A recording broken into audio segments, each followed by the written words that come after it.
Bustamante de la Fuente, en la difusión científica de resultados de investigaciones, en este caso de presentaciones universitarias de tesis de maestría.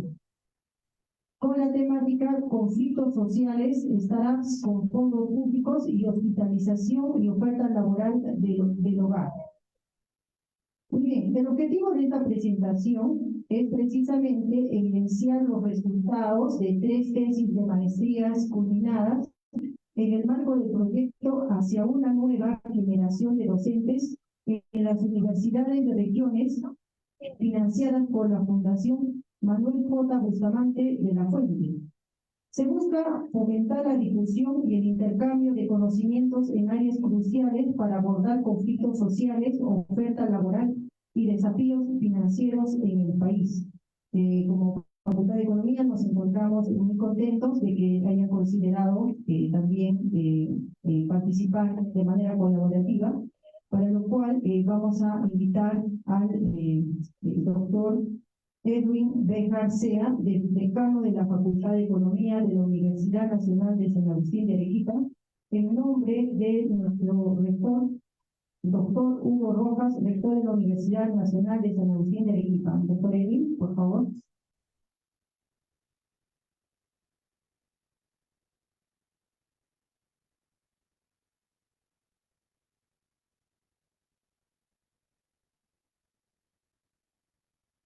Señores docentes de la Facultad de Economía, dignos representantes del Consorcio de Investigación Económica y Social CIES, señores estudiantes de la Facultad de Economía, reciban el cordial saludo de nuestro rector de la UNSA y también como Facultad de Economía agradecer la visita de los señores del consorcio.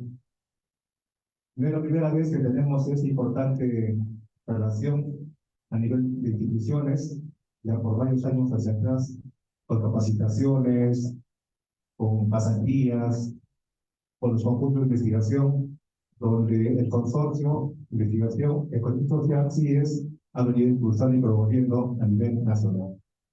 Nosotros, de antemano, como Facultad de Economía, estamos muy agradecidos al doctor Javier Portocarrero y a todos sus funcionarios y colaboradores de esta importante institución que impulsa y promueve el desarrollo académico, económico y social. Como bien indicamos, la facultad es parte de esa línea. Me siento bastante complacido de estar aquí delante de ustedes para poder estar aquí presente con los resultados de las investigaciones que han sido financiadas por la Fundación Bustamante de la Fuente, y creemos que nosotros, como buenos agustinos, en especial estudiantes de economía, estamos años de conocimiento y también vamos a estar muy atentos de estas investigaciones que se han realizado. Bien, doy la bienvenida al señor rector, a todos ustedes, en especial si es, espero que sea toda una tarde muy grandiosa por conocimiento. Muchas gracias por favor.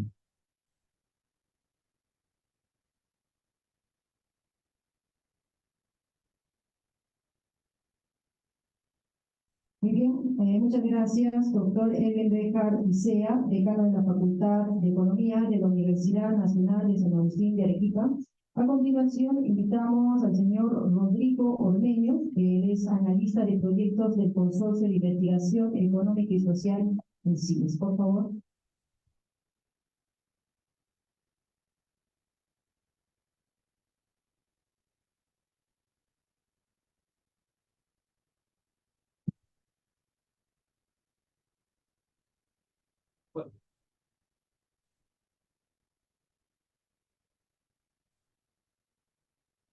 Muy buenas tardes con todos y todas. Muchas gracias en realidad a la Universidad Nacional San Agustín por albergarnos esta tarde.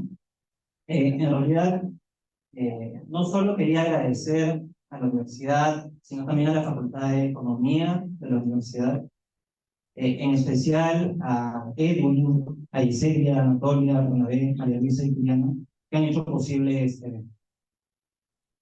También agradecerle a cada uno de ustedes que ha venido de manera masiva a este auditorio para recibir una tarde de resultados de investigaciones que no solo van a servir para conocer un poco más sobre la realidad socioeconómica del país, sino también darles luces a cada uno de ustedes de posibilidades de estudios nuevos que ustedes puedan albergar en esta región, porque no todos los estudios que vamos a revisar el día de hoy son necesariamente de la región Arequipa. Entonces pueden servir a ustedes de insumo para que lo trasladen a su realidad. Entonces tenganlo eso en cuenta, traten de hacer las preguntas necesarias para que le saquen el mayor provecho posible a este evento. Cada uno de ustedes ha recibido también infografías, un boletín con las investigaciones que han sido financiadas por la Fundación Manuel Bustamante de la Fuente, a quien aprovecho también agradecerle por el financiamiento de este proyecto hacia una nueva generación de docentes en regiones. La Fundación Bustamante ha financiado al CIES desde hace muchos años, sobre todo con investigaciones en el marco del concurso anual de investigación CIES. En esta oportunidad nos ha apoyado en un proyecto mucho más ambicioso, capacitando a más de 50 asistentes de investigación, asistentes de cátedra, y finalmente, a 10 de estos 52 investigadores se les financió la tesis de maestría. Asimismo, se les asignó un asesor externo, experto y especialista en las temáticas que cada uno de ellos han abordado. Evidentemente, para asegurarnos la rigurosidad académica, ha sido una revisión por pares que se ha realizado en cada una de estas tesis de maestría. Las tesis que vamos a ver el día de hoy, que vamos a escuchar y vamos a poder hacer, de las que podemos hacer preguntas, contienen 3 aspectos fundamentales que ya al comienzo se relataron. También aprovecho la oportunidad para agradecer no solo a la Fundación, sino a la persona Manuel Bustamante, el doctor Manuel Bustamante de la Fuente, y a Laura Fantosi, que hacen no solo realidad este proyecto de manera financiera, sino el acompañamiento técnico del proyecto. Finalmente, aprovecho la oportunidad de que están todos acá para agradecer finalmente a todos los miembros de la oficina ejecutiva que han hecho posible que este proyecto se lleve a cabo, en especial a Charito, a Agustín, a Rodrigo Castillo, a Lucero. Muchas gracias nuevamente a cada uno de ustedes, a los investigadores que han venido hasta acá para poder presentar sus investigaciones, no todos son de la región, a los comentaristas que se han dado un tiempo para estar presentes, y a cada uno de ustedes por su participación. Muchas gracias.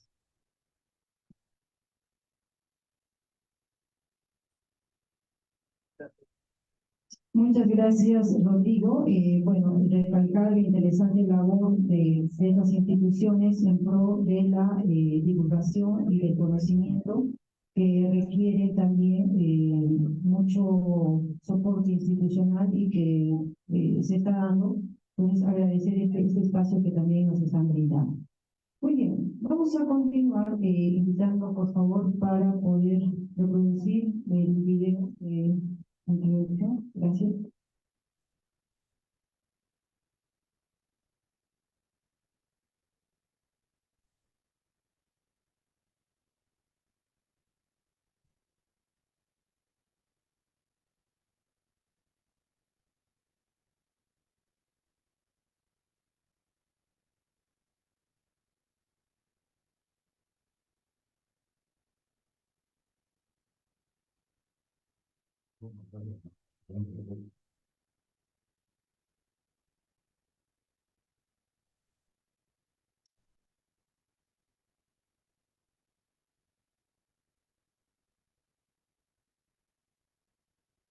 Nombre de la Fundación Manuel Bustamante de la Fuente, que tengo el honor de presidir, y les agradecemos muchísimo su presencia y participación en este evento que hemos organizado en forma conjunta con el CIE. La oportunidad es dirigida.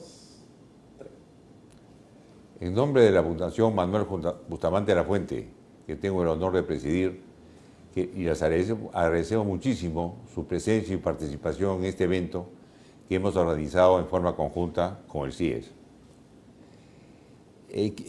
La oportunidad es dirigirnos a ustedes en el marco del proyecto hacia una nueva generación de docentes en la Universidad de Regiones. Esta iniciativa se alinea con el permanente compromiso de la Fundación con la educación e investigación como pilares para el desarrollo del país. A través de esta alianza se busca fortalecer las capacidades de las nuevas generaciones de investigadores y docentes de las universidades de las regiones, ofreciendo herramientas y conocimientos que contribuyan en su formación y perfeccionamiento académico. En esta oportunidad se contó con participantes de Junín, Piura, Apurímac, Arequipa, Cusco, Ayacucho, Libertad, Puno, Ancash, Amazonas y Callao, quienes siguieron un programa de capacitación en temas de realidad nacional, economía e investigación. Hoy nos reunimos con ocasión de la difusión del contenido de las investigaciones de los 10 participantes con los mejores proyectos de tesis de maestría. Aprovecho este momento para felicitar a la incansable labor de CIES, institución con la que la Fundación mantiene una alianza desde 2011, con el objetivo de promover la investigación en el área socioeconómica, financiera y financiando anualmente proyectos de investigación, que a través de la generación de evidencias contribuyen al reforzamiento de las políticas públicas. A través de los años se ha dado énfasis a temas ligados a las actividades productivas que sustentan el crecimiento económico del país, a la innovación, al mercado laboral, a la informalidad, a la actividad forestal y al medio ambiente, la educación y entre otros. Brevemente compartiré con ustedes información sobre la Fundación Manuel J. Bustamante de la Fuente. La fundación fue creada por mi padre, el jurista arequipeño Manuel J. Bustamante de la Fuente, en Arequipa, en el año 1960. Desde entonces, en cumplimiento de su mandato y misión, la Fundación promueve e incentiva investigaciones en los campos jurídico, socioeconómico e histórico. A la fecha, la Fundación cuenta con un fondo editorial de más de 100 publicaciones. Además, a través del podcast y videocast, la Fundación apoya la difusión de conceptos básicos de economía del modelo económico vigente, conocimientos empresariales y educación cívica. También ha llevado adelante concursos y otorgado premios a la excelencia profesional y académica. Asimismo, cuenta con programas de créditos educativos y becas a estudiantes universitarios en las áreas que promueve. En el ámbito regional, la Fundación auspició foros regionales de desarrollo económico y social para alumnos universitarios. Se ha encargado una imprescindible investigación sobre el desarrollo económico y social del Perú durante el siglo XX, en la que estima pronto será publicada. La Fundación celebra con especial alegría la realización de estos eventos de difusión en las regiones de Arequipa, Amazonas, Cusco y Piura, que será un foro de difusión y discusión académicas para estos proyectos de investigación que hoy día nos convocan. Estamos en discusión académicas para estos proyectos de investigación que hoy día nos convocan. Estamos seguros que las ideas y planteamientos que se difundirán generarán interés entre los estudiantes y profesores que nos acompañan en esta oportunidad. Es importante resaltar que estas investigaciones nos ofrecerán una visión de las diversas problemáticas que enfrentamos como país, desde la óptica de profesionales formados en las distintas regiones del Perú, enriqueciéndose de este nuevo debate nacional. Sin más, les agradezco la atención y felicitamos nuevamente a CIES y a los investigadores a cargo de la tesis que hoy se nos dará a conocer. Gracias.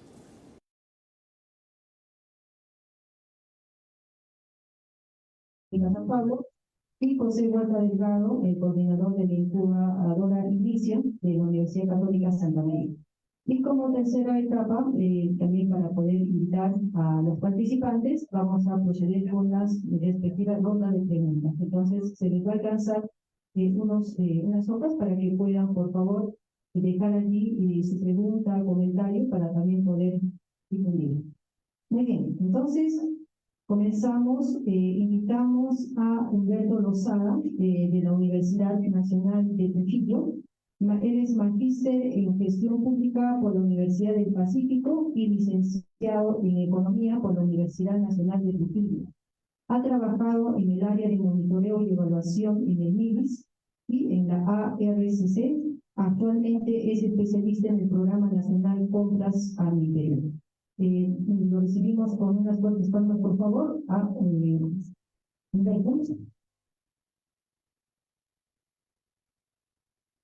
Hola.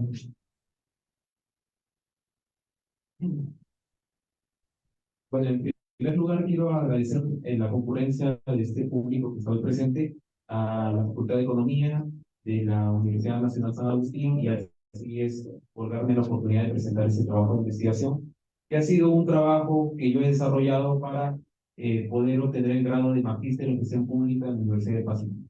Entonces, rápidamente le voy a mostrar cuál es el contenido de mi presentación.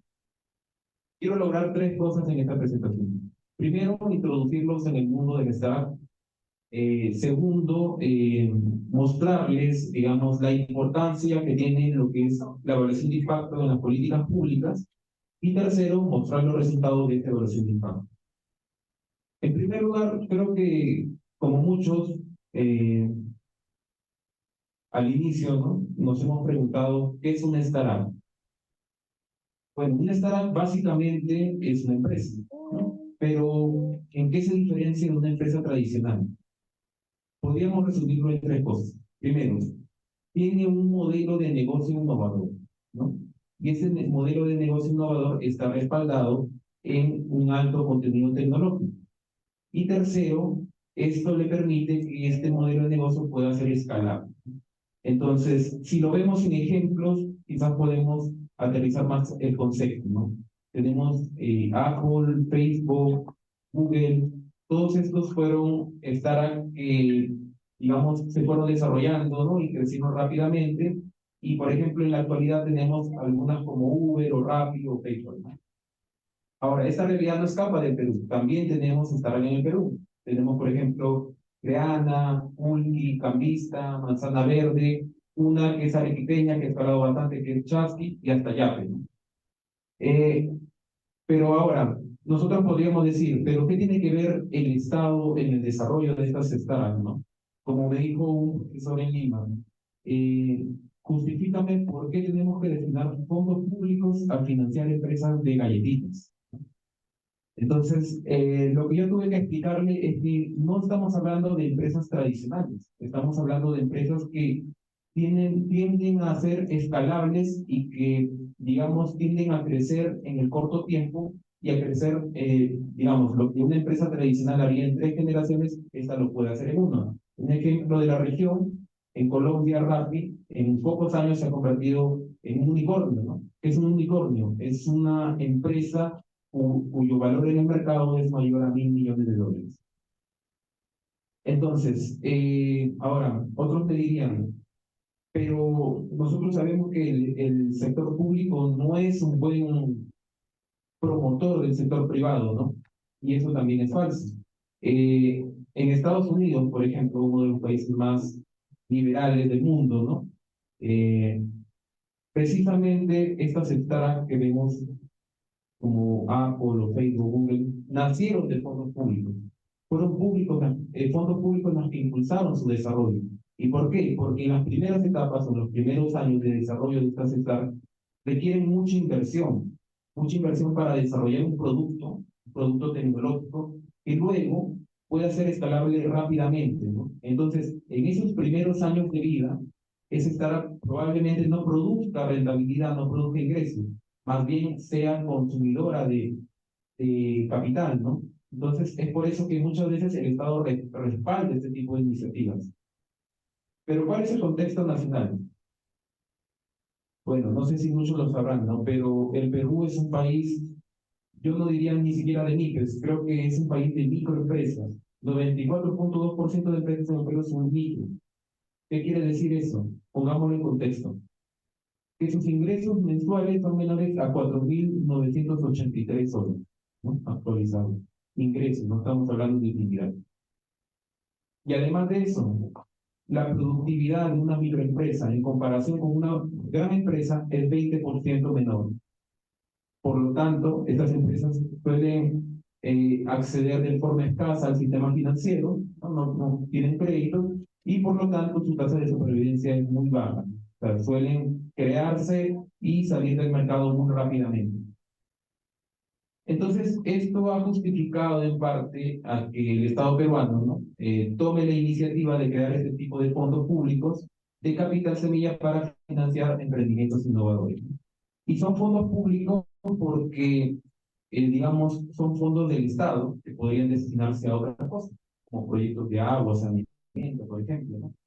Y son fondos que, digamos, en gran parte están respaldados por contratos de préstamo. Es decir, es el Banco Interamericano de Desarrollo quien nos financia estos fondos y el Estado luego tiene que devolverlos. Entonces, con mayor razón, cuando hablamos de políticas públicas y de fondos que nosotros como ciudadanos más tarde vamos a tener que pagar nosotros o nuestros hijos, tenemos que saber si esto está teniendo un impacto en la economía o no. Entonces, ahí viene el tema. No hay muchos estudios al respecto. Uno de los pocos estudios fue realizado por Connie Reyes, que son del BID, es decir, la entidad que financia el Estado peruano. Y ellos encuentran impacto en ventas, en trabajadores, en todas las variables, ¿no?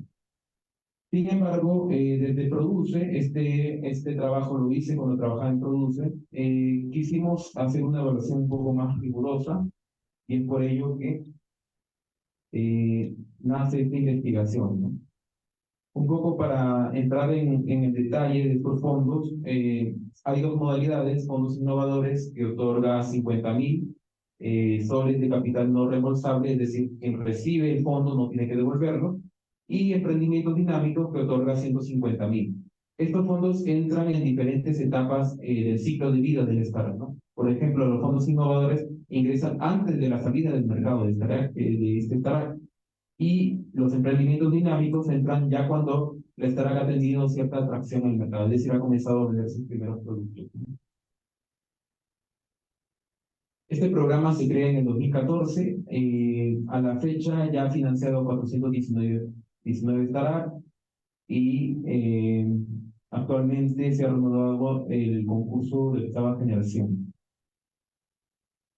Bien, a nivel de la literatura, rápidamente, los estudios encuentran impactos relevantes en lo que es la supervivencia de una startup.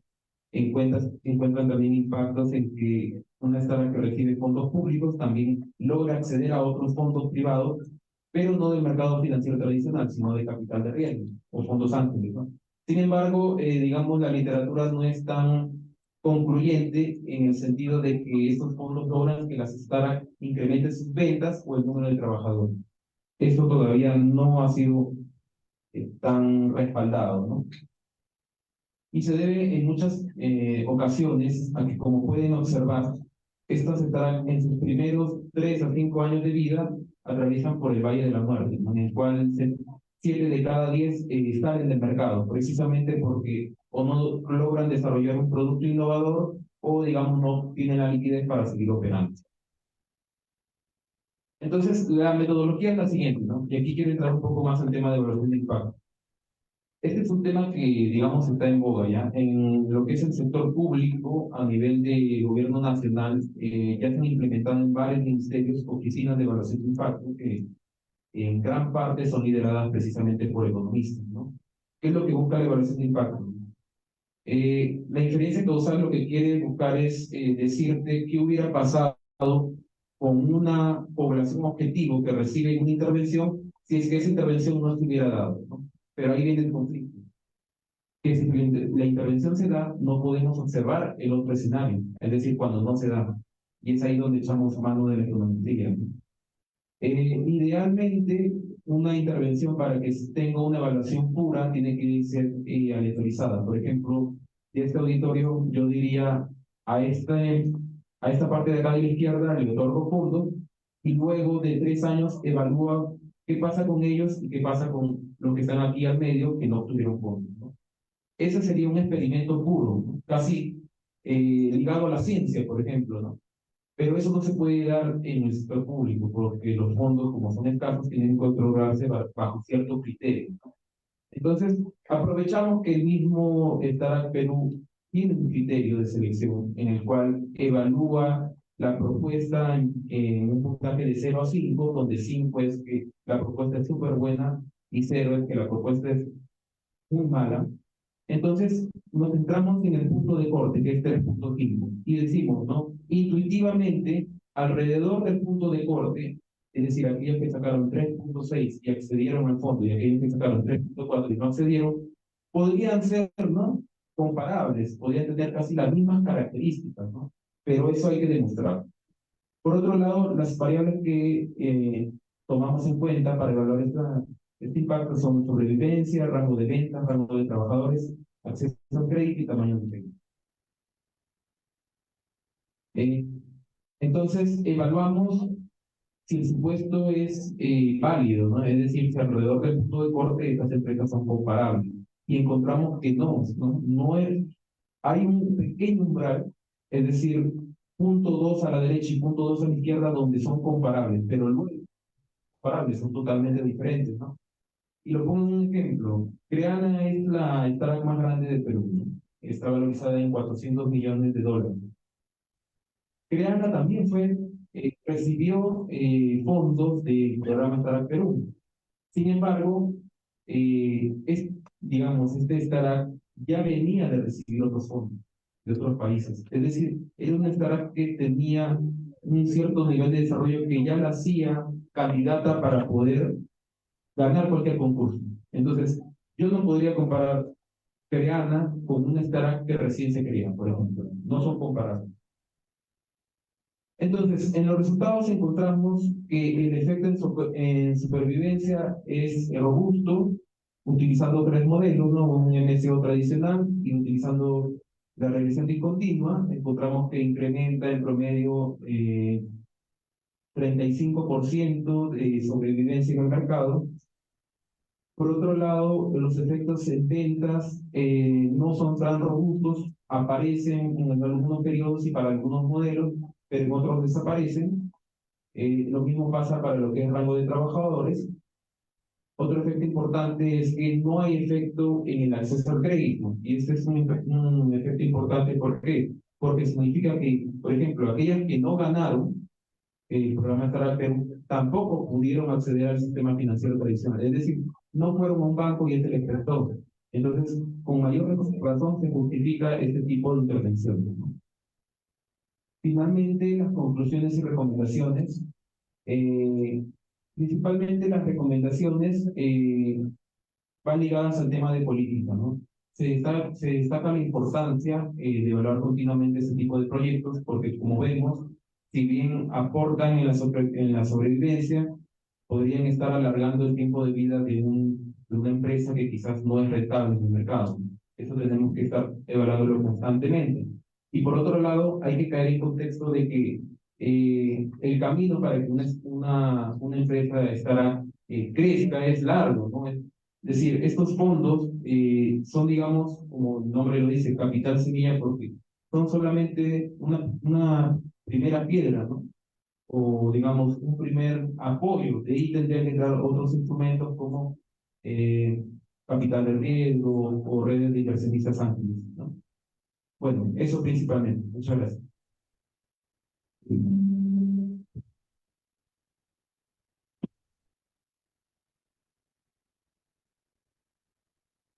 Muchísimas gracias, Humberto. Bueno, en el caso del tejido empresarial en nuestro país, como bien lo ha comentado, más del 95% son pymes y tenemos también más de un 70% de informalidad. Entonces, estos temas son bastante pertinentes y, bueno, el Ministerio de Producción, a través de Innovate Perú, también, perdón, de ProInnovate, ex Innovate Perú, da promoción como oportunidad también para poder participar a través de sus diferentes convocatorias. Recomendación, revisemos estas páginas y también para poder aprovechar estos fondos. Muy bien, vamos a continuar con el siguiente trabajo, hospitalizaciones y oferta laboral del hogar, caso peruano 2007 al 2021. Perdón, sí, a ver.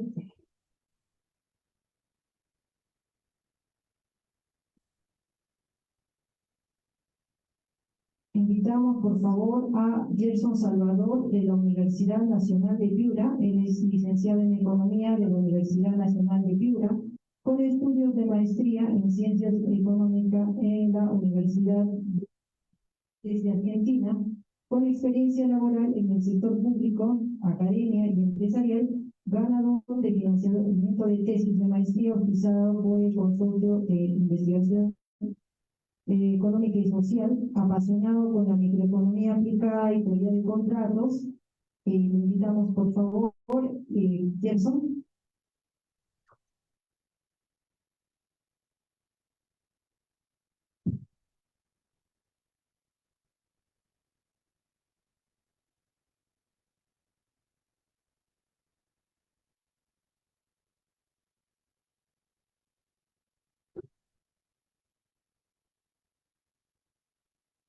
Hola, buenas tardes a todos.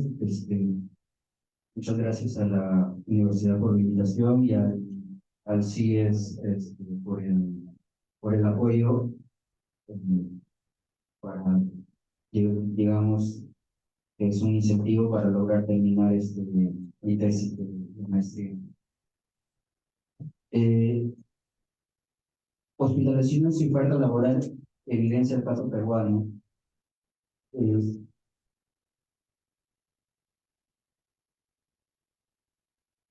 La motivación, como se han dado cuenta, en el Perú es difícil el acceso a las camas por enfermedades crónicas.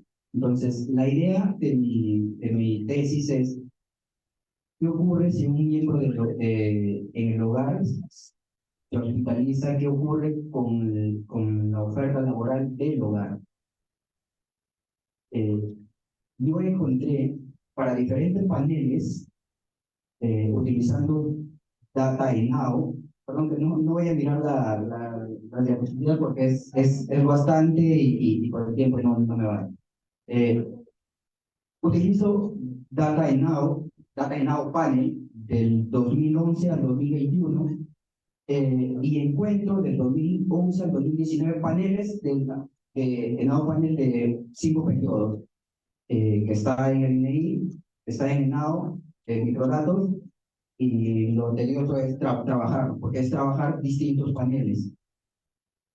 Yo trabajé, esos son los paneles, 11, 15, 12, 16, 13, 17, 14, 5 paneles, 14, 18, 15, 19.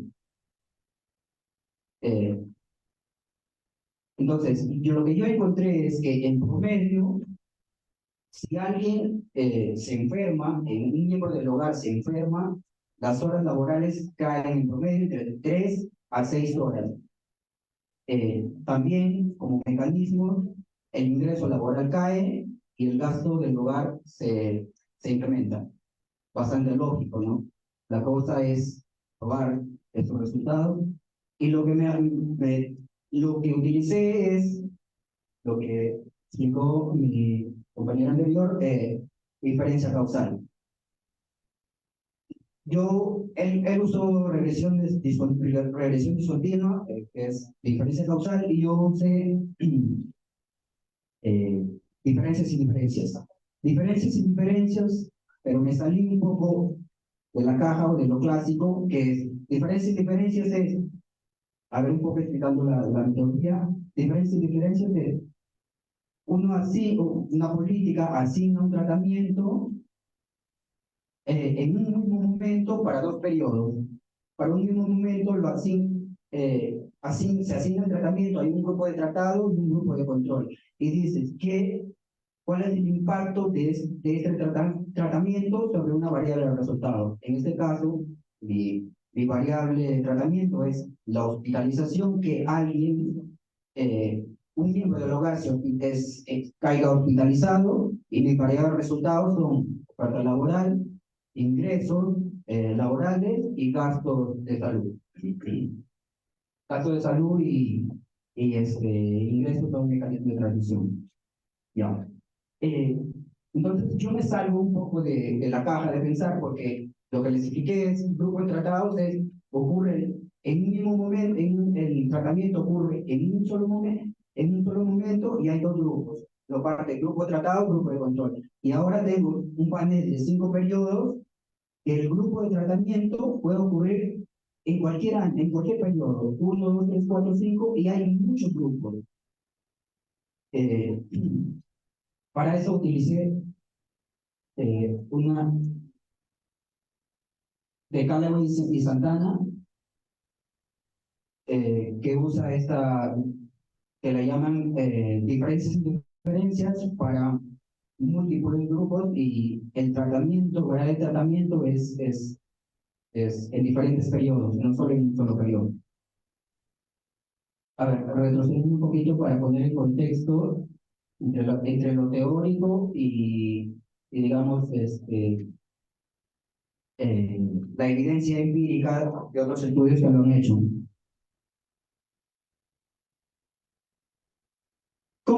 Pero primero, ¿cómo yo, digamos, me motivé a estudiar esto? Yo en 2021 estaba en pandemia ayudando a un amigo que también estudió en Argentina en su tesis. Él hizo paneles, regresiones de paneles, nada más, paneles dinámicos, lo que enseñan en la universidad, paneles. Una regresión, un VLC o una regresión, una regresión normal, un MCO, que es un panel. Entonces, explorando esa data, y lo hizo para un panel 2004, 2014, 2018. Entonces, explorando esa data, yo me di cuenta que podía encontrar algo si exploraba un poco más allá, y así fue como, digamos, fue un trabajo de largo aliento. Así fue como fui encontrando. Y ojo, Santana, el paper que hace perdón, regresión discontinua para diferentes grupos y en diferentes momentos del tiempo, lo publicó en 2022, y es un paper bastante nuevo. Pero la evidencia ya utilizaban otros métodos. En Estados Unidos, Dworkin et al. Utiliza también algo como, digamos, la idea es eso, ¿qué es lo que sucede a la hospitalización? ¿Qué es lo que sucede con los gastos, el gasto del hogar? ¿Qué es lo que sucede con si caen en bancarrota? Y ellos encuentran esa evidencia. Y está publicada en una muy buena revista, que es American Economic Review, cualquiera no. Y estos Sun Abraham, Bruno Barros, Carlos Santana, Arte Ives es Premio Nobel de Economía del año 22. Y digamos, hacen un avance en diferencias e inferencias que sucede cuando hay muchos grupos, o cuando al tener pocos grupos, si tienes un panel con distintos grupos, que sucede? Tú muestras de la parte, la corta, y te la haces más pequeña, y entonces ahí podrías perder potencia, y tus estimadores no son sesgados o no son significativos. Y para eso, digamos, está en la base de esto es una motivación teórica, microeconómica, bastante microeconómica, de optimización. Básicamente lo que dice es también una optimización, esto es lo que hace el Lagrangiano, ¿no? Pero esto es nivel intuitivo nomás. ¿Qué sucede cuando un hogar de sport y esposa? ¿Qué sucede cuando alguno de ellos se enferma? Y lo que dice la teoría es tiene que ver más con si la duración de la hospitalización es prolongada, entonces hay una caída en la oferta laboral, y por ende la riqueza cae, en efecto riqueza, por el mismo dejas de percibir, por el hecho de que dejas de percibir ingresos. Esto es mis paneles, y esto es, digamos, para cada panel, las variables que son significativas. ¿Qué sucede cuando el grupo en los hogares tratados y en los hogares no tratados? Hogares tratados son hogares en el que algún miembro del hogar haya sido hospitalizado. todas las variables son significativas. Estas variables son significativas para el panel. Y también hice por tipo, distribuir la muestra por tipo de hogares. Que sucede? Hay hogar 1, donde el jefe del hogar tiene pareja y no tiene hijos. Hogar 2, donde el jefe del hogar tiene pareja y solo tiene hijos menores. El hogar 3, el jefe del hogar tiene pareja y solo tiene hijos mayores. El hogar 4 tiene pareja y tiene tanto hijos menores y hijos mayores. Y la sigla 6 es casi lo mismo, digamos similar, pero cuando no, el hogar no es solo, digamos, solo está el jefe de hogar y no tiene pareja. Esto para ver, digamos, la heterogeneidad de los hogares, ¿no? Porque los hogares no son distintos. Esto es la distribución muestral por tipo de hogares. Y esto es, digamos, como un modelo estático de lo que yo utilizo, una regresión bastante clásica, se llama doble efecto fijo, donde la variable de resultado, que es Y y J, es las ofertas laborales para el hogar J en el periodo T, que depende de un efecto fijo para el hogar y un efecto tiempo, porque para eh, controlar la variabilidad de los hogares y para controlar la variabilidad en el tiempo del panel. Y el beta es lo que me interesa, que es el HJ, que es el tratamiento. Y X son las variables de controles que para distintos paneles son estos, ¿no? Empleados, que es el número de empleados que hay en un hogar, o sea, el número de miembros que trabajan, si se encuentra en zona urbana o seguro privado, y eso básicamente se repite en todos los paneles que me salieron significativos. Eso es lo que les puedo decir. Esto es lo que encuentro. En todos los paneles, lo que yo les había adelantado, lo que encuentro es, para el panel 2011-2015, encuentro que las ofertas laborales caen en casi 5 horas.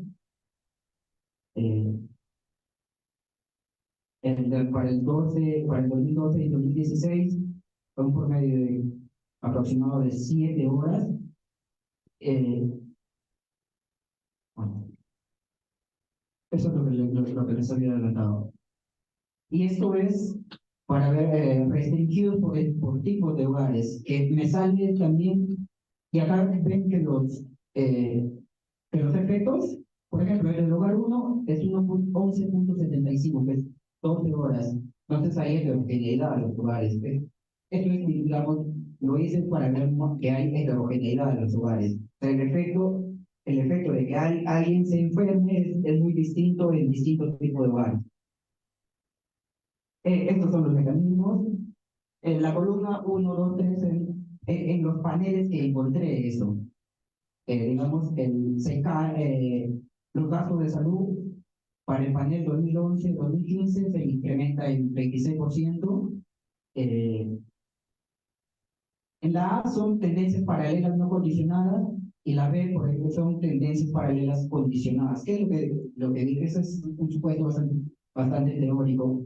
Que no condicionada es que yo solo me intereso por mi variable de tratamiento sobre cómo pega sobre mi resultado. Y condicionadas es cuando yo uso los otros controles, digamos, para hacerlo más, para ponerle más información al modelo, que son estas variables, ¿no? Uso estos controles. Y obviamente al usar más información, cae un poquito más. Y esto de acá me salió algo también dinámicamente. Los azulitos son como que caen las horas laborales solo para el 11 y 15. Y lo mismo me sale para los otros paneles. Cae de manera, digamos, en mayor magnitud, pero pasa el tiempo y se va reduciendo. O sea, digamos, o bien otro miembro sustituye esa oferta laboral de que alguien enferma, o bien puede ser que se reincorpore a la oferta laboral, ¿no? El que ha estado enfermo. Eso es, muchas gracias.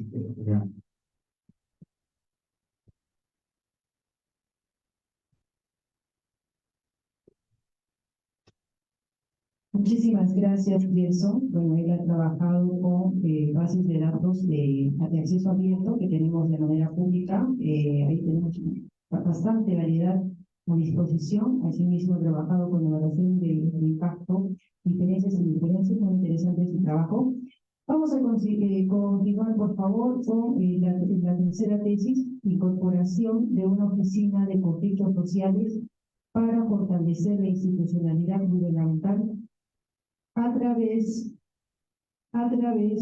de la organización social y gobernabilidad territorial en la jurisdicción de la Municipalidad Provincial de Islay, Arequipa 2021. Invitamos, por favor, a José Segarra, de la Universidad Nacional de San Agustín de Arequipa, magíster en gestión pública, licenciado en sociología, y también ha llevado un diplomado de planeamiento territorial de administración pública, también un diplomado de transformación de conflictos sociales, un diplomado en derechos humanos. También ha participado como vocero del voluntariado de Red Interpol de Arequipa. Lo recibimos con fuertes palmas.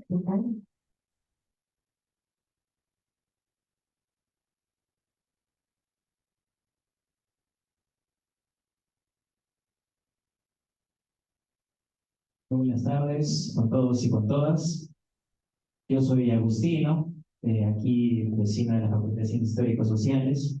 Agradecer a la Fundación Bustamante, al CIES y a la invitación de la Facultad de Economía por brindarme este tiempo de poder explicar el trabajo de investigación, en los cuales no hubiera sido de gran profundidad si no hubiera tenido el apoyo, el acompañamiento del CIES y el financiamiento de la Fundación Bustamante. Hoy por hoy, el tema de los conflictos sociales son determinantes para el tema de lo económico, hoy por hoy también en la Facultad de Economía, ¿no? Sarranal, Majestad II, el Puerto Corillo, Puerto Chancay, Chavimochi, el tema de Chiquillay, etcétera, etcétera, etcétera, tiene que ver con conflictos sociales, ¿no? Entonces, el tema de la conflictividad social es inherente al ser humano. El Estado lo entiende como un problema que merma el tema de la economía, pero dentro de las teorías de los enfoques de conflictos sociales y transformación, lo vemos como una oportunidad para cambiar y mejorar las relaciones existentes. Tanto si se mantiene de manera preventiva, se gestiona y se transforman esos conflictos. Todos sabemos que en la provincia de Islay, hoy por hoy, se tiene el tema del conflicto de Tía María y La Tapada, ¿no? Pero la tesis no gira en relación a los conflictos medioambientales. La tesis trata de dar a conocer que toda la provincia de Islay y en sí toda la región sur convive con la conflictividad social y es inherente a las variables socioeconómicas y socioculturales de nosotros. Este trabajo nace en el 2019 cuando yo trabajo de manera asesorando municipalidades en la provincia de Islay y me llama mucho la atención que Tía María era lo último, digamos, que se relacionaba a menos de con un ministro de Economía o de Minas o un presidente en ese entonces que estaba Vizcarra, manifestaba si iba o no Tía María. Los conflictos, en verdad, parten en el tema de construcción civil, parten de las OSPAs, que son los pescadores, tratan de la sociedad civil organizada, de los asentamientos humanos, traficantes de terreno, que allá en la son muy conocidos el tema de las familias Vargas de Ló, los Codalinos, y etcétera. Mayormente que se trastoca por un tema migrante. Muchos de repente no sabíamos si yo cuando llegué a la provincia de Islay, digamos, la provincia de Islay se plantea como una planificación de diversificación productiva. Tiene el tema de las praderas de Xarapi, tiene el tema de Samay, Petroperú, tiene el puerto Tisur, antes Serenado Perú, y antes el puerto de Santa Rosa, desde 1850. O sea, hay una predisposición no solamente de Islay, sino de la región en sí de proyectos estratégicos geopolíticos. Entonces, los conflictos sociales, al ser inherentes, nosotros planteamos a través del financiamiento y acompañamiento del doctor Raúl Molina, que ha sido viceministro de Gobernabilidad y Territorio, en los cuales me acompañó en plantear un poco que grandes conflictos geopolíticos, solamente para citar algunos, el tema de ahorita de Irán con Israel, Ucrania con Rusia, etcétera, etcétera, etcétera, tiene que ver con materias económicas. Y esos conflictos bélicos, conflictos socioambientales, conflictos sociales, se manejan metodologías para poder llegar. Hoy día se conoce a nivel gubernamental como la diplomacia, pero nosotros en el terreno de las ciencias sociales lo conocemos como la transformación de conflictos sociales, ¿no? Voy a tratar de avanzar porque no tengo mucho tiempo. Y las preguntas que planteamos aquí es de que los conflictos sociales sí tienen, digamos, causas, hay multicausalidad en el tema de las demandas y necesidades ciudadanas. Necesidades ciudadanas es lo que nos vota el INEI, ENAO, ENAPRES, ENAES, encuestas, digamos, muestrales que nos vota el Estado peruano a través del Instituto Nacional de Estadística e Informática, que ustedes muy bien los conocen, en los cuales el Estado evidencia necesidades, pero la ciudadanía, es más, yo les podría decir a ustedes que ustedes lo que quieren aprender no necesariamente es lo que lleva el sílabus o lo que enseña el profesor. Esas son las demandas populares. Las demandas populares son lo que quiere la gente, lo que quiere la población, lo que quiere de repente el puente, el tema del riego tecnificado, el hospital, etc.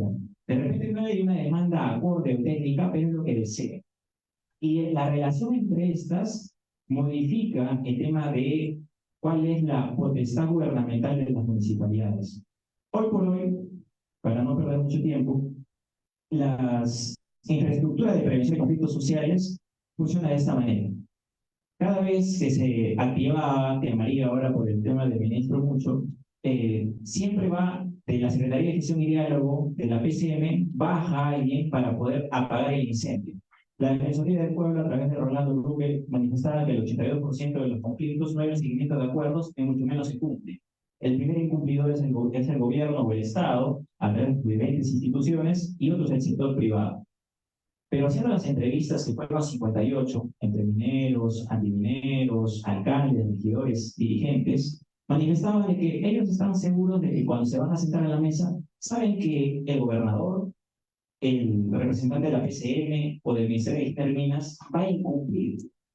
Y entonces, cuando yo les preguntaba, entonces, ¿para qué se sienta el dirigente, el sacal o regidor?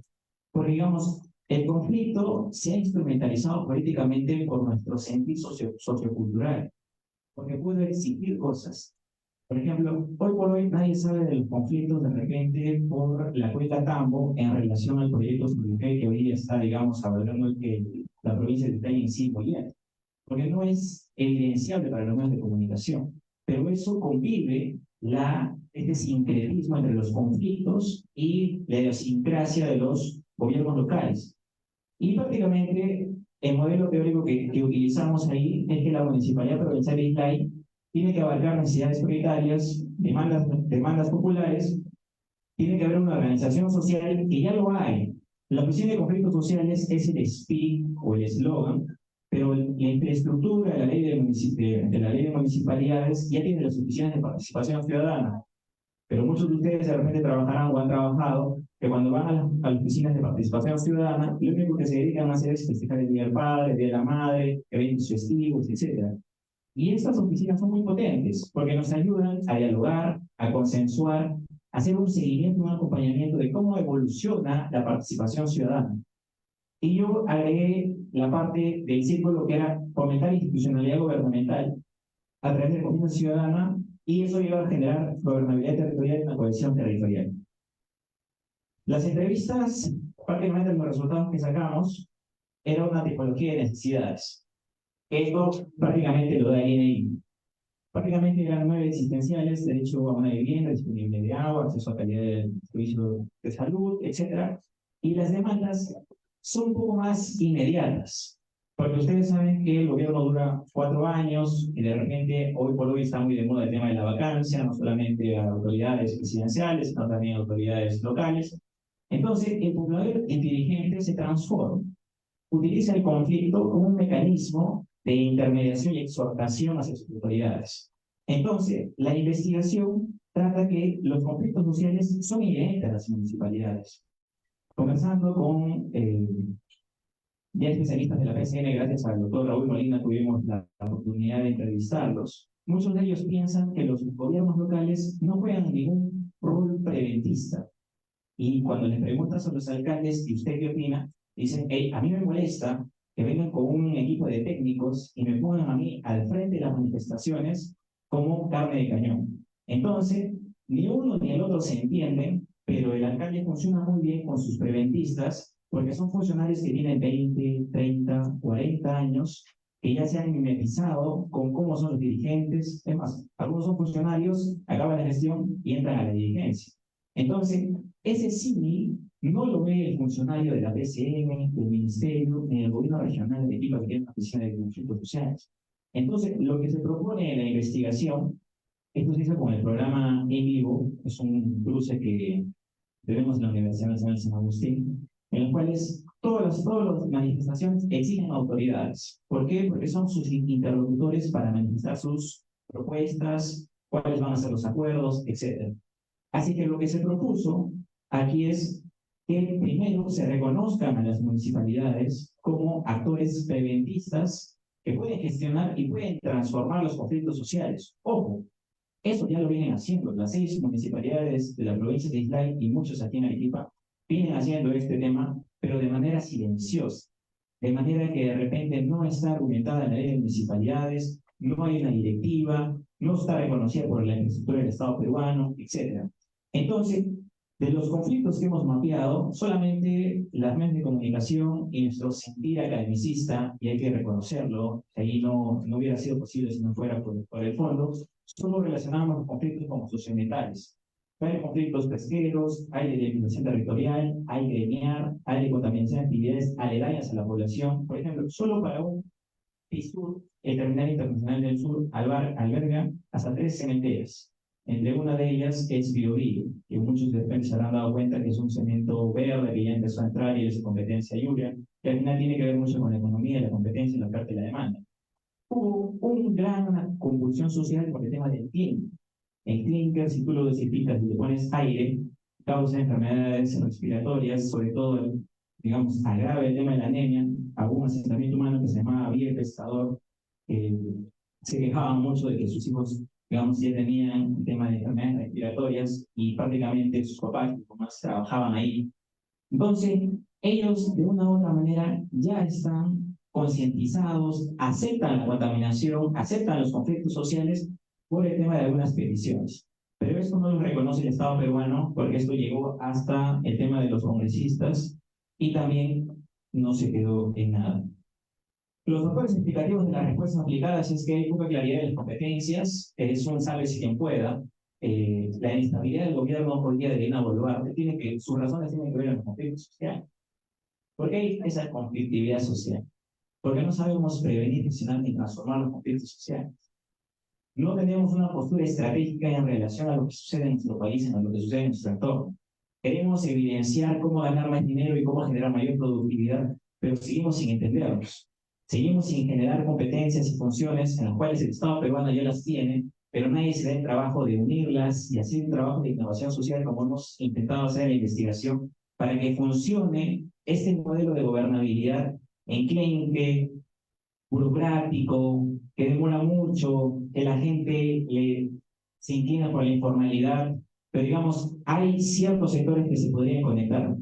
La ineficiencia de los mecanismos y prácticas de participación, la gente ya no participa, no va a los procesos participativos, no le interesa el plan de desarrollo concertado, le interesa el tema de lo fácil, lo inmediato, y eso también tiene que ver con procesos de participación y bajos niveles de confianza. Muchas gracias. Lo otro que llegamos a poder, digamos, y con eso culmino, es que es un tema de prácticas culturales. Ya entrevistando de repente a especialistas que tienen 20 o 30 años trabajando conflictos sociales desde la recuperación de la democracia en el 2002, manifestaban que la política, tiene que haber una política integral de prevención, gestión y transformación de conflictos a nivel nacional. Si no hay eso, al final tú vas a tener una isla de repente en la provincia de Islay, pero esa oficina no va a funcionar para de repente Chumbivilcas, o Cotabambas, o Chalhuahuacho, que también tiene su proyecto MG de las Bambas. Entonces, esas condicionantes deberían abarcarse por parte del Estado, y hay una Secretaría de Gestión y Diálogo que viene haciendo sus estudios, pero son todavía limitantes. Por ejemplo, la Defensoría del Pueblo solamente evidencia de los 12 conflictos que yo, digamos, he evidenciado ya en el trabajo de las 58 entrevistas y el trabajo en la metodología que he realizado.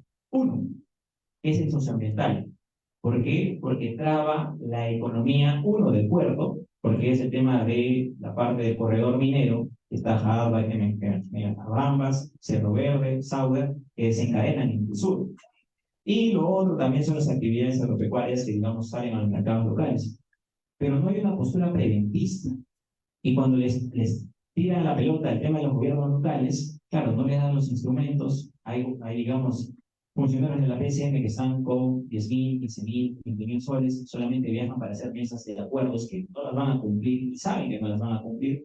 Y mientras a la otra frontera tienes a un funcionario de 1.500 soles o 2.000 soles de participación ciudadana, que se tiene que bajar esas reuniones y que se queda en el lugar, convive con los antimineros, convive con los dirigentes, muchas veces su familia es amedrentada. Obviamente, ahí hay razones distantes entre por qué los gobiernos locales no se van a meter y por qué siguen dejando a la PCM, y la PCM va a seguir, digamos, de manera superficial, tocando esos conflictos sociales, en los cuales una parte de la investigación vimos que la municipalidad son inherentes en conflictos sociales.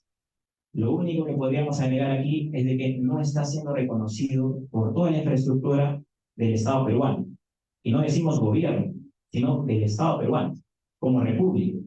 Los gobiernos locales funcionan como un mecanismo de descentralización del poder, pero al final es un engañamuchachos porque solamente delega funciones administrativas. Cuando ese tema de la parte de las competencias y la parte de las funciones no los acompaña. Por eso se sigue recentralizando y por eso el doctor Raúl Molina tenía razón que la descentralización es un fracaso en el Perú y es una de las partes que ha dado que los conflictos sociales se sigan dando, ¿no? Pero igual se proponen temas de reforma. El tema de esta oficina tiene que ser que las 6 oficinas de participación ciudadana sean como insumos a lo que da el INEI, haya, digamos, articuladores entre las municipalidades distritales, provinciales y la oficina de diálogo de gobierno regional, y ahí recién se conecta con los ministerios, y si en eso fracase, con la PCM, y ahí con otro tipo de especialistas como la sociedad civil organizada. Esa es la única manera de tratar de tener confianza, diálogo y gobernabilidad, no solamente para que la economía no se trabe, sino para que nos empecemos a llevar bien y los niveles de credibilidad entre nosotros empiecen a cambiar. Muchas gracias.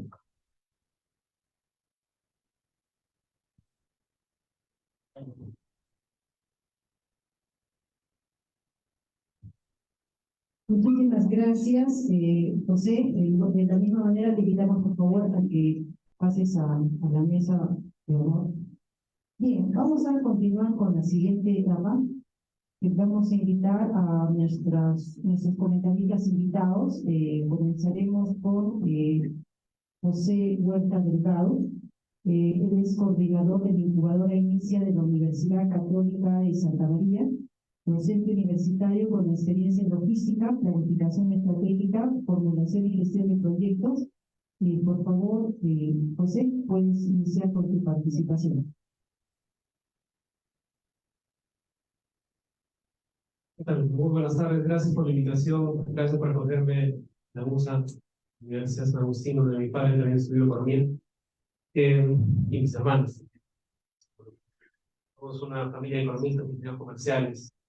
Y bueno, comentando, primero creo ¿no? con Humberto, definitivamente como un coordinador de las pocas incubadoras que hay en Arequipa, están creciendo, pero por el momento somos 3 acreditadas, incluyendo Harvard, de la UNSA, CAMAN, de la San Pablo, Inicia de la República de Santa María, y bueno, aparece Parmenia de la Salle y otras más, también privadas.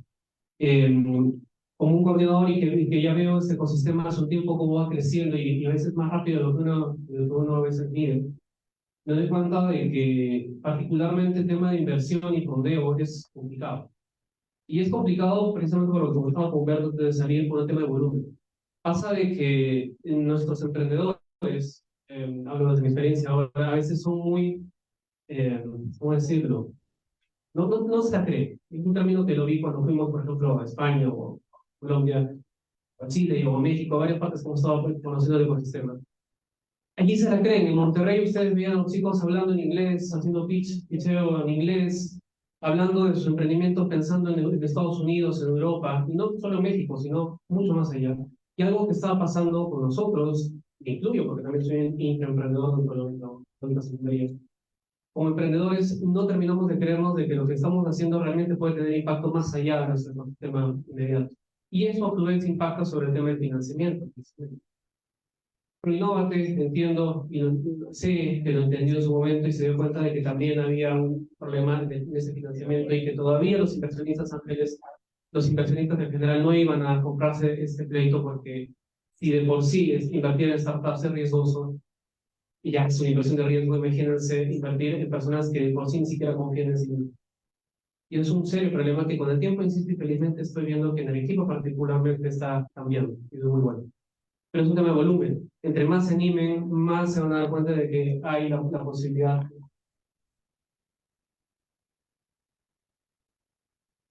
Más se van a dar cuenta de que hay la posibilidad de que esto resulte por un tema de volumen. Porque va a haber muchos fracasos, inevitablemente las startups fracasan, hay una alta tasa, sí, no solo por las fuentes o las causas que hemos comentado de financiamiento, que son muy importantes, pero también por modelo de negocio, porque no conectaron con el mercado.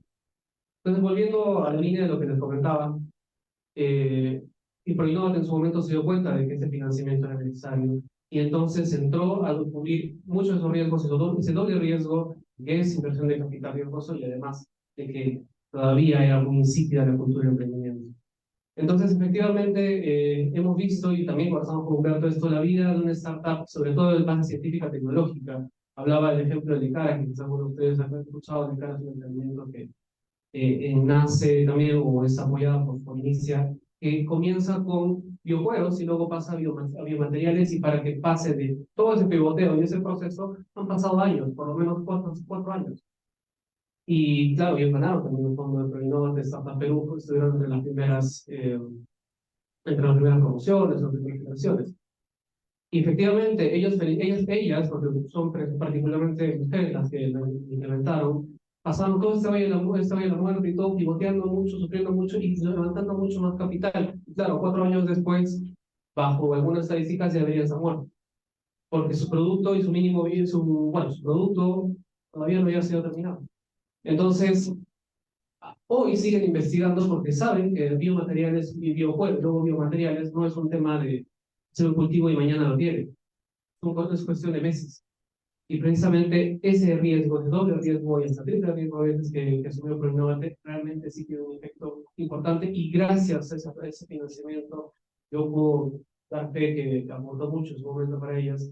Hoy tenemos un emprendimiento más en el equipo que tiene un laboratorio muy bueno para ser una empresa o un laboratorio que inició prácticamente con ese tipo de poder. Y ya seguramente ya está trabajando con Mitchell y otras empresas, con Metalbaca, con Mitchell y con otras, ya están sacando buenos productos. Entonces, esa es una primera conclusión. Yo entiendo que no debo comentar, porque la tendré que comentar de cada uno de ustedes, ya me parece muy interesante. También enseño macroeconomía y microeconomía en su presentación.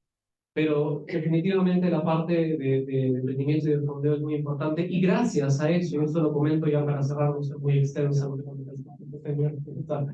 eso termino entonces, gracias a estos volúmenes y gracias nuevamente y dándole pie primero a la casa, Haku, gracias a Kaman, gracias a Inicia, y gracias a todas las incubadoras, hoy hay más inversionistas que vienen de la Caja de Arequipa, de Cerro Verde, no solo de afuera, sino también de Arequipa, que quieren, nos acercan para invertir. Les hablamos de pre-seed de $10,000, no se les pone un cabello. De $15,000 recién ya comienzan a decirnos, oye, ya, o sea, está bien, podemos invertir hasta 10,000, 12,000. ¿Por qué? Porque se dan cuenta de que, si bien es cierto, es una inversión de alto riesgo, hay volumen, hay muchas ideas que pueden ser cubiertas y muchas ideas de dónde tomar y sectores, que también es un tema emocional que les... Entonces, gracias a todo este volumen y este trabajo en las incubadoras, hemos podido llegar a una etapa, y por ahí no va indudablemente, en donde ahora se puede hablar de ya financiamiento y de inversionistas propios de la región. Es muy importante. Muchas gracias por el espacio, por la invitación nuevamente.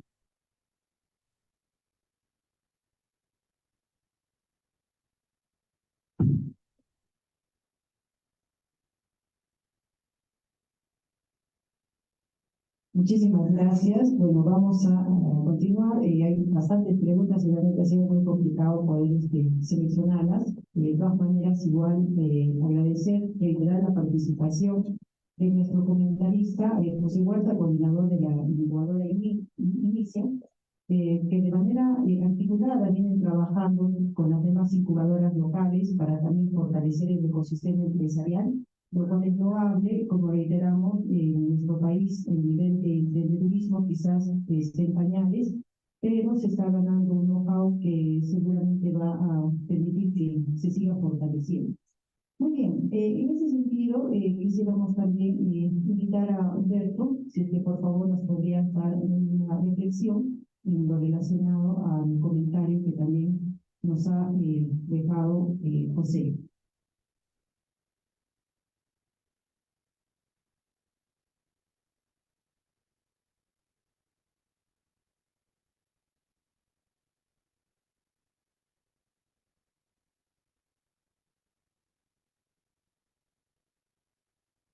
Bueno,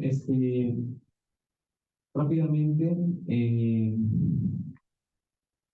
lo que yo conversaba con José es que, digamos, desde Producen hay bastante apoyo, ¿no?, para el emprendimiento, no solamente ese programa estará, sino hay muchos otros programas de financiamiento. Pero cuando tú ves hacia dónde se dirigen estos fondos, ves que casi el 80% están en Lima, ¿no? Y uno dice, pero ¿por qué se da esta brecha tan grande, ¿no? Si teniendo en Arequipa tantas potenciales empresas que se podrían generar en Arequipa, en La Libertad, etcétera, etcétera, ¿por qué gastan tan pocos fondos, ¿no?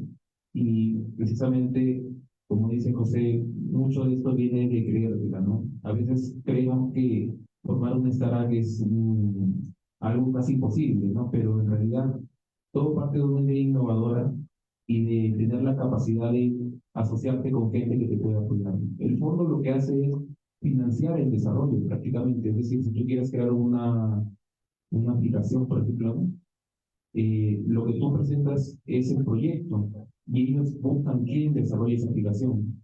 Entonces, todo nace de una idea que realmente cubra una necesidad del mercado y que, digamos, tenga ese potencial de escalar en el tiempo, ¿no? Pero no solamente eso, sino también decía José, esta facultad de economía es clave porque de aquí deberían surgir esos gestores del cambio, ¿no? Porque muchas veces, por ejemplo, hay intervenciones del Estado en las cuales vemos poca participación en regiones y es porque quizás quien está más vinculado a la actividad comercial o empresarial se dedica a su día a día, ¿no? Y no tiene quizás ese asesoramiento necesario como para poder postular a diferentes concursos que se tienen. Y entonces, ahí quizás es un poco nosotros también entrar a tallar, ¿no?, y comenzar a volvernos esos sectores de cambio, asesorando a estas microempresas y haciendo que puedan acceder a más fondos. Gracias. Muchísimas gracias, Humberto. Vamos a continuar con la participación en relación al comentario sobre la investigación, hospitalizaciones y oferta laboral del hogar, caso peruano 2007-2021.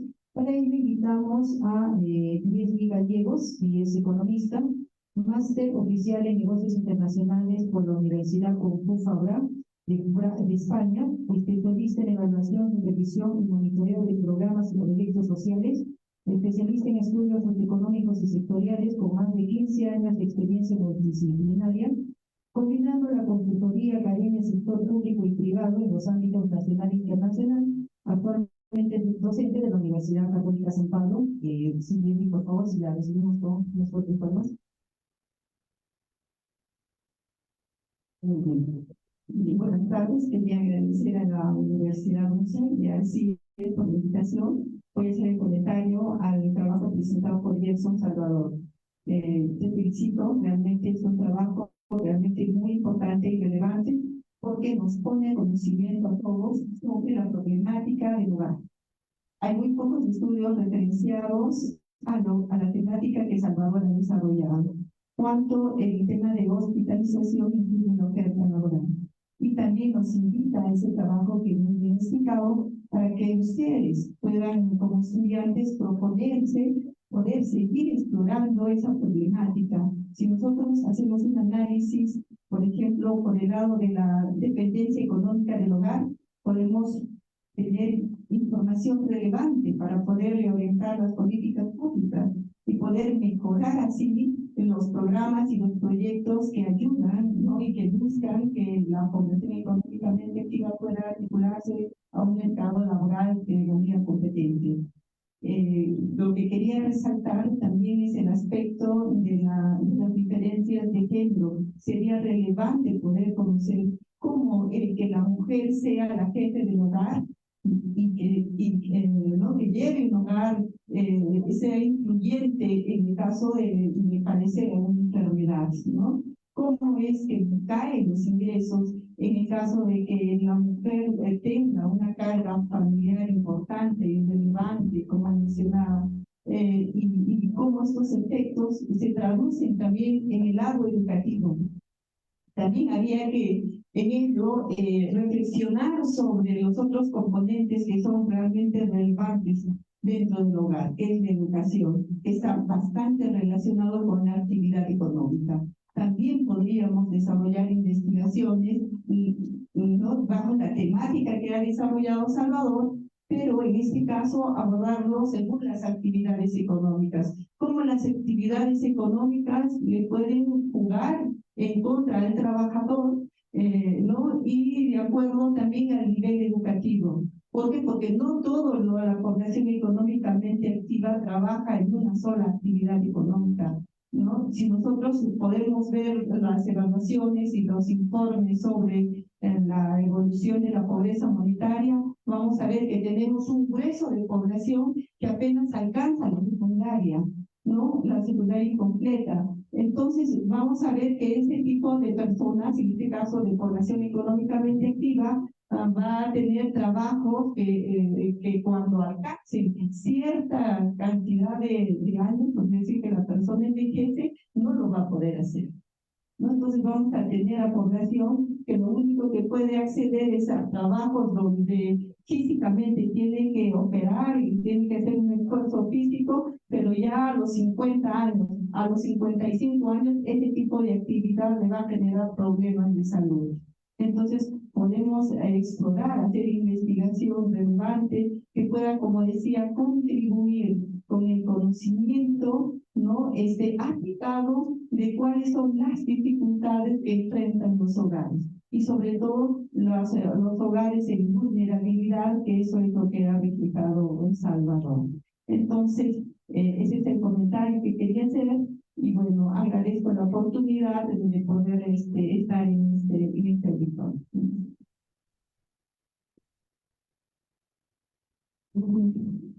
Muchísimas gracias, Jenny. Bien, en tu experiencia, Salvador, después de haber realizado tu trabajo de investigación, seguramente han surgido algunas nuevas interrogantes.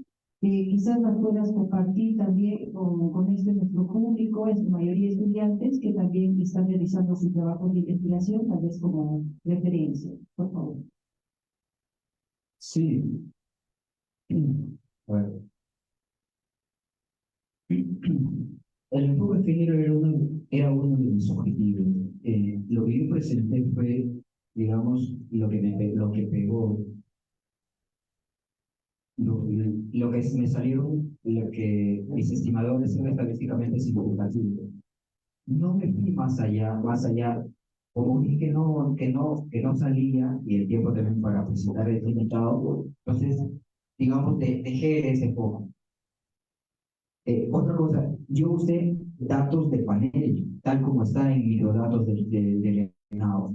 Uno puede tomar los datos de corte transversal y compartirlos también en panel, y ahí, ¿qué es lo que pasa? Como en microdatos estás un poco limitado. ¿Por qué? Porque imagínense hacer seguimiento a viviendas 5 años cada año. Yo me imagino que hay que invertir mucho recurso y por ahí, entonces la información te la cortan, te la limitan un poco, y es bastante, es tediosa, es algo tedioso trabajar con esas encuestas en Now Panel, Y luego hay los de corte transversal, que creo que tienes más información, tienes actividades económicas, tienes para poner ahí el tema del género y aplicar lo que yo he aplicado, creo que sí, yo creo que sí, sí sale. Y luego, algo interesante también es, yo hubiese querido calibrar el modelo, o un modelo microeconómico. O sea, con mis resultados tenía que calibrar qué es. Agarrar mi modelito teórico, ese que mostré con un lagrangiano, y meterle el estándar, meterle mis estimadores y hacer una simulación. Y me pega. Eso es lo que teóricamente publican en las revistas. Esto es Economía de la Familia, lo que ha escrito Becker y lo ha ampliado ahora la Nobel de Economía anterior, es Economía Familiar. Yo creo que ahí hay mucho que hacer. Eso, a nivel académico, ¿no? Muchísimas gracias, Nelson.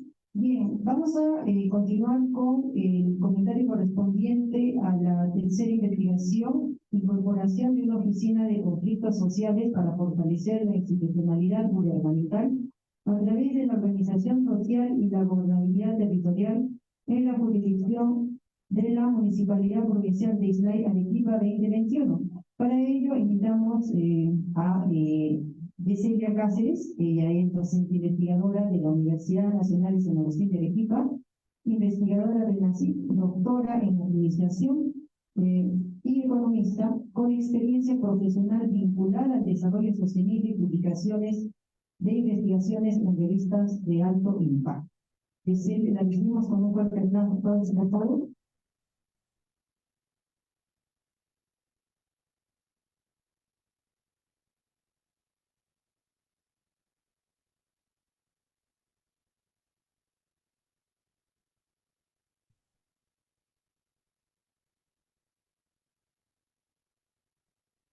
Buenas tardes con todos. Bueno, a mí me ha tocado dar el comentario de José Segarra.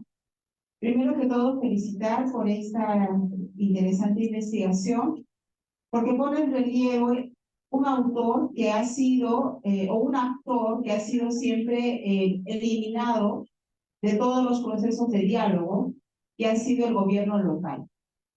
Generalmente los gobiernos locales han sido considerados como parte del problema, porque salían en las marchas, y muy poco como parte de la solución.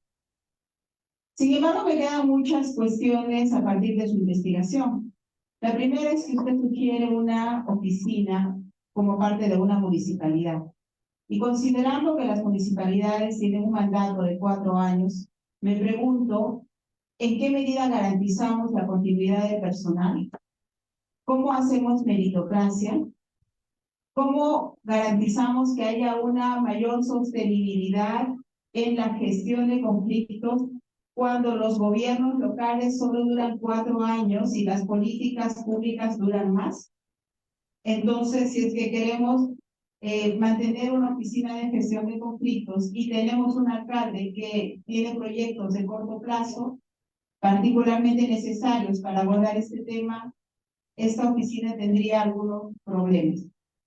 Por otro lado, aprecio de manera muy interesante que usted ha considerado que no solo hay conflictos socioambientales, sino que hay otros tipos de conflictos. Y de hecho, esos conflictos no están pasando, no son notados y por lo tanto no son calculados, y los impactos tienden a afectar el valor de la localidad, consecuentemente el desarrollo rural y territorial. Por otro lado, para ejemplificar un poco más su resultado del en vivo, veo que usted tiene allí una palabra importante que se llama gente, ¿no? ¿Y en qué medida las personas coordinan? ¿En qué medida hay mayor recentralización del poder debido a la falta de coordinación? Creo que son algunas de las preguntas que todavía están pendientes. Creo que también sería interesante que esta propuesta de gestión de conflictos pudiera ser abordada no solo en el nivel local, sino también en los otros niveles de gobierno, es decir, a nivel escalar, nacional, regional, distrital, provincial. Y finalmente, yo también estoy muy motivada, muy convencida además por las otras investigaciones, la de Humberto, la de Gerson, de José, porque veo que hay un rigor, que hay un esfuerzo muy grande, y bueno, yo les agradezco por haber compartido con nosotros sus hallazgos.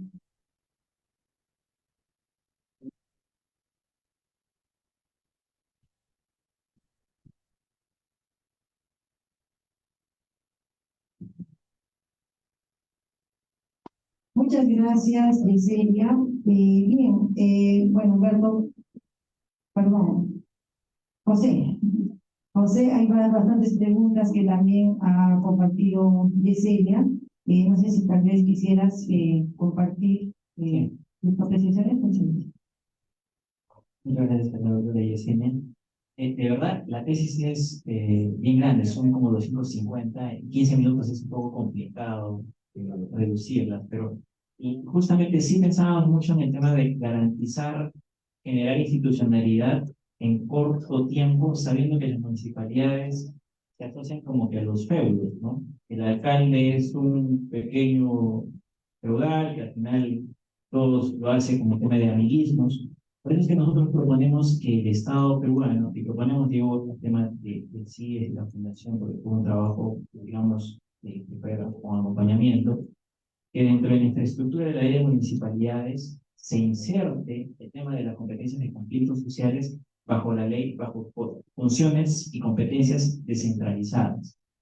Bajo ese canal, digamos, así como lo hizo la Procuraduría ahora en las municipalidades provinciales, así tendría que hacer el tema de una oficina de conflictos sociales, obviamente no en todas las municipalidades provinciales y obviamente no en todas las municipalidades distritales.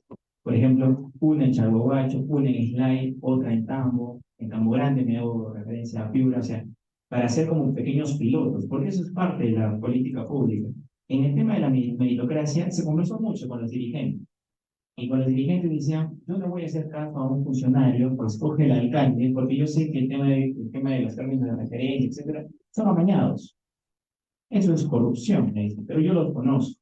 Entonces, ahí se tiene que hacer un tema de simbiosis, que ya lo propuso el tema de la Defensoría del Pueblo, como que pequeños veedores, ¿no? Que sean garantes de parte de la sociedad civil organizada, de sus dirigentes, y al final que también tengan una posibilidad potestativa con algunas funciones, ya sean sociólogos, antropólogos, economistas, en el tema de transformación de conflictos, que quieran acceder. Sí me interesó, doctora, en el tema de la parte de los gobiernos regionales a nivel de escalamiento, porque justamente los conflictos sociales, en la teoría de la doctora Eliseo Guamaní, en los cuales llevamos el tema del diplomado, muy conocida por el tema de la secretaría y el tema ahora de la UNESCO, etcétera, ¿no? Ella especificaba que hay como que nudos en relación de este tema de escalamiento y planteaba de que para estos nudos tiene que haber, digamos, determinadas competencias que, digamos, encierren estos grandes círculos. Y eso lo he dejado ya porque la idea de gobernabilidad territorial o ordenamiento territorial que hoy por hoy no es vinculante a ninguna política, digamos, medioambiental, etcétera, sería como que el copo, bueno, la copa de este árbol de los conflictos sociales, ¿no? Porque los conflictos sociales se hacen para el tema de acuerdos, mediaciones, pero en base a cómo nos ordenamos en el territorio. Y eso ya compete al tema de los gobiernos regionales y potestades que, bueno, el Estado tiene que delegar. Y ahí lamentablemente ya se escapa la parte técnica y entra la parte política. Y eso es muy controversial porque tenemos solamente 37 curules por parte de Lima, lo demás pertenecen a regiones, pero se sigue recentralizando y la descentralización no tiene un impacto real, sobre todo de manera desconcentrada. Pero son investigaciones que se siguen dando y sobre todo que los conflictos sociales son vivos y como bien decía la doctora, no solamente son socioambientales. Y los otros 11, como evidencia el trabajo de investigación, no se ve ni su impacto ni tampoco las pérdidas económicas que se ocasionan en el territorio. Muchas gracias. Muchísimas gracias, José. Bien. Una tarde bastante productiva. Agradecemos al Consorcio de Investigación Económica Social de la Fundación Bustamante de la Fuente, de sobremanera, por esta deferencia en haber también participado y hacernos partícipes a la Facultad de Economía de la Universidad Nacional de San Agustín con tan interesantes aportes científicos. Invitamos para concluir nuestra jornada al decano de la Facultad de Economía de la Universidad Nacional de San Agustín de Arequipa, al doctor Edwin de García. Si por favor podría compartir por favor las palabras para el cierre del evento.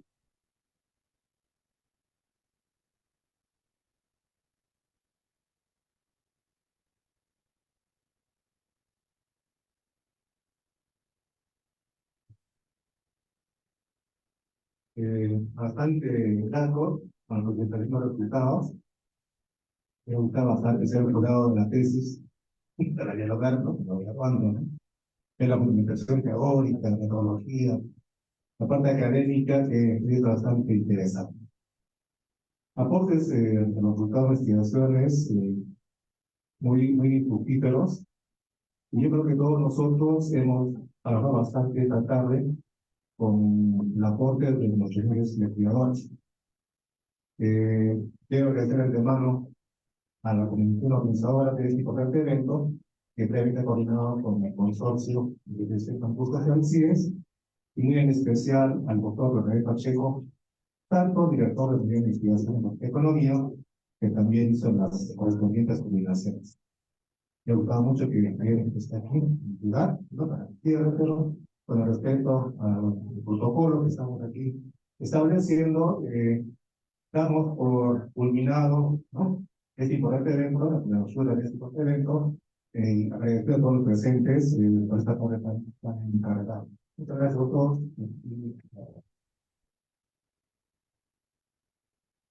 Muchas gracias, doctor Edwin de García. Bueno, ya habiendo concluido el evento, vamos a también invitarlos a poder compartir el coffee break, el que podemos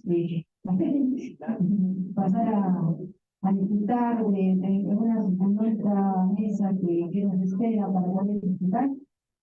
Y por favor, se les han alcanzado unas encuestas. Es muy importante la retroalimentación para también mejorar en aquellos elementos que seguramente hay que fortalecer. Solicitamos a la mesa de honor y a los participantes docentes, autoridades, que se queden un momentito, por favor, para la foto final. Gracias.